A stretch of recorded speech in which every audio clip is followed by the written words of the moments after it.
Bienvenue sur Africa 24 dans cette nouvelle édition du Non-Stop Info au sommaire de l'actualité. En République démocratique du Congo, la campagne électorale en vue des élections générales du 23 décembre se poursuit. Le candidat de la majorité, Emmanuel Ramazani Shadary, a parcouru 17 des 26 provinces du pays. La filière coton se développe au Cameroun, une croissance poussée par d'importants financements des banques africaines, un apport estimé à plus de 64 milliards de francs CFA. Et puis, découverte du grand concours des étudiants organisé au Tchad. Cette compétition, initiée par les universités et les organisations internationales, promeut le droit humanitaire. Le scrutin présidentiel se tient en République démocratique du Congo dimanche 23 décembre. À 4 jours de cette élection, la campagne électorale se poursuit. Emmanuel Ramazani Shadary, candidat de la majorité, était dans le Grand Kasaï avant un dernier rassemblement prévu ce vendredi, dernier jour de la campagne électorale. Reportage de notre correspondant Jacques Amboka. Le candidat du Front commun pour le Congo, Emmanuel Ramazani Shadary, poursuit sa campagne pour la présidentielle du 23 décembre. Revenu de Goma ce lundi, le candidat numéro 13 s'est envolé pour Kananga dans la province du Kasaï. À 4 jours de la clôture de la campagne, le dauphin du président Kabila a déjà parcouru 16 provinces. Aujourd'hui, il a fait l'ancienne province du Katanga. Il a fait également l'ancienne province de l'Équateur. Il a fait tout l'Est de la République. Vous avez vu, c'est un succès.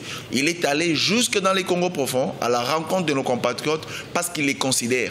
L'objectif poursuivi par la famille politique du chef de l'État est de voir Emmanuel Ramazani Shadary remporter la présidentielle d'une part et avoir la majorité pour diriger le pays au cours des 5 prochaines années. Avec un programme basé sur la restauration de l'autorité de l'État, le candidat numéro 13 est parmi les 3 challengers de ces scrutins. Il s'est attelé sur les promesses de campagne qui sont axées sur les 4 axes de son programme, notamment la restauration d'un état de droit et sur les axes économiques. Il a promis de diversifier notre économie.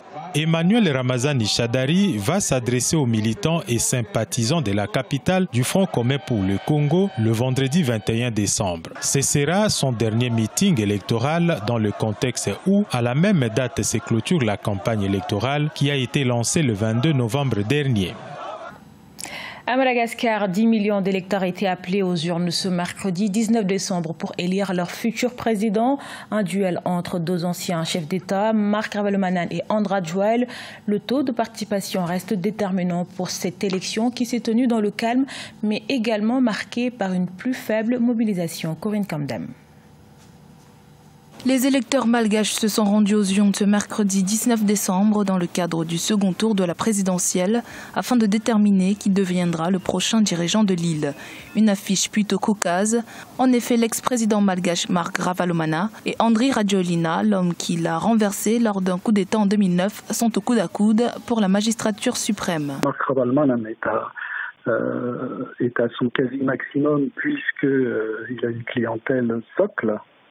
Et que André Joël, qui est très présent dans les quartiers populaires et sur la côte, a encore des marges de progression. Donc disons que mécaniquement, André Joël part avec moins de handicap. Le taux de participation va être déterminant. Pour rappel, en novembre, lors du premier tour, 45% des électeurs n'ont pas voté. Ce mercredi midi, le chef de la mission d'observation de l'Union européenne confirmait sur l'ensemble du territoire que la participation est en baisse de 3 à 4% par rapport au premier tour. Les gens sont assez désabusés, puis il y a beaucoup de gens qui sont analphabètes, des gens qui ne savent même pas qu'il y a des élections, des gens qui ne sont pas allés chercher leur carte d'électeur au Fouctan, des gens qui ne sont pas du tout intéressés. Voilà, donc tout ça fait une faible participation par rapport aux enjeux, qui sont des enjeux importants pour Madagascar des 5 ou 10 prochaines années. Madagascar a tenu sa dernière élection en 2013 et espère que ce sera son 2e vote pacifique après le bouleversement de 2009. Les résultats provisoires de ce 2e tour sont attendus le 1er janvier 2019. Les résultats définitifs devraient être proclamés par la Haute Cour constitutionnelle le 8 janvier. Élection également au Togo. Quelques 3 millions d'électeurs sont appelés aux urnes ce jeudi pour élire leurs députés. Un scrutin sans enjeu Puisque la coalition des 14 partis d'opposition n'y prend pas part, elle estime que les autorités n'ont pas respecté leurs engagements inscrits dans la feuille de route de la CEDEAO. De l'autre côté, les autorités se disent confiantes, mais la vigilance reste de mise. La force sécurité élection 2018 a été mise sur pied, soit 8000 hommes déployés. À noter que 12 partis et 25 indépendants sont en lice, soit un total de 850 candidats sur 130 listes pour 91 places. La filière coton du Cameroun vient de bénéficier d'importants financements pour son essor. Plus de 64 milliards de francs CFA seront accordés à ce secteur qui a connu il y a quelques années une chute drastique de sa production, soit 109 000 tonnes en 2009. Les fonds vont davantage servir pour l'achat des engrais et pesticides. Corinne Kamsefem.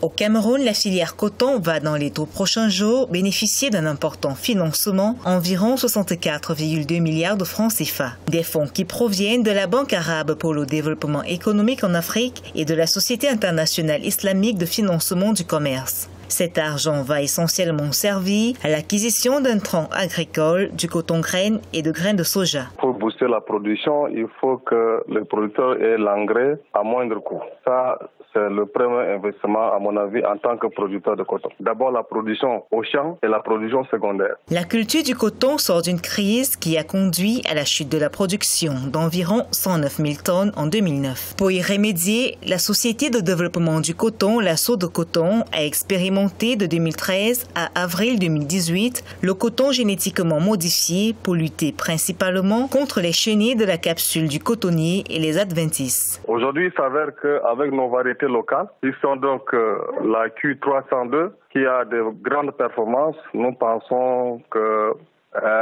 l'OGM n'est pas profitable à notre avis, parce que nous avons le meilleur rendement du coton aujourd'hui. La filière coton repose sur plus de 250 000 producteurs. Pour l'année qui s'achève, la SODECOTON s'attend à une production de 260 000 tonnes de coton. Avec le concours de ces nouveaux financements, elle compte déculper cette quantité au cours des prochaines années. Et en Algérie, le déficit financier de la Caisse nationale de retraite, qui est de 560 milliards de dinars en 2018, dépassera les 600 milliards en 2019, selon son directeur général. Cette situation s'explique par le fait que le nombre de retraités est en croissance, alors que celui des cotisants reste constant. Outre le budget affecté par l'État à la Caisse en 2018, une contribution de solidarité au taux de 1% a permis à la CNR de bénéficier d'un apport complémentaire de plus de 20 milliards de dinars. Au Tchad, des centaines d'étudiants venus de tout le pays ont concouru à une compétition de plaidoirie en droit international humanitaire organisée par les universités et les organisations internationales. Ce concours vise à promouvoir auprès des étudiants et le public tchadien les principes fondamentaux des droits humains. Mahamat Ramadan et Nathalie Mo. Les universités tchadiennes et le ministère de l'Enseignement supérieur, en partenariat avec le Comité international de la Croix-Rouge, ont organisé un concours de plaidoirie en droit international humanitaire. L'objectif de cette compétition, qui a duré une semaine, est d'aider les étudiants et le public à s'approprier les principes des droits humains, souvent méconnus ou mal interprétés. Le Tchad qui accueille les réfugiés essaye de faire enseigner davantage cette matière dans les modules fondamentaux. Et bien ça permet la sensibilisation des gens, des humanités qui travaillent autour de ces réfugiés. Ça permet à ces étudiants qui sont aujourd'hui des ambassadeurs de droit de vulgariser davantage ces droits et de permettre sa mise en pratique et son respect, parce que le droit humanitaire, c'est le droit de la vie, c'est le droit qui protège les humains. Les étudiants ont pris part à cette compétition de plaidoirie sur des sujets fictifs inspirés des violations, des crimes de guerre, crimes contre l'humanité et crimes de génocide. Ils ont été jugés par le jury sur les critères du respect du temps imparti, la complémentarité, la cohérence et la rhétorique. Ce qui est important, c'est de s'assurer que lors de conflits armés, le droit international humanitaire soit respecté par les forces combattantes ou les parties à un conflit. Mais plus encore, il est important, en amont des conflits, de pouvoir s'assurer que chacun sache ce qu'est le droit international humanitaire. Et plus encore, au niveau des étudiants. À l'issue d'une compétition serrée, les étudiants de l'université de N'Djamena ont remporté le concours national de la plaidoirie en droit international humanitaire, secondé par ceux de l'université Adoumbarka d'Abéché.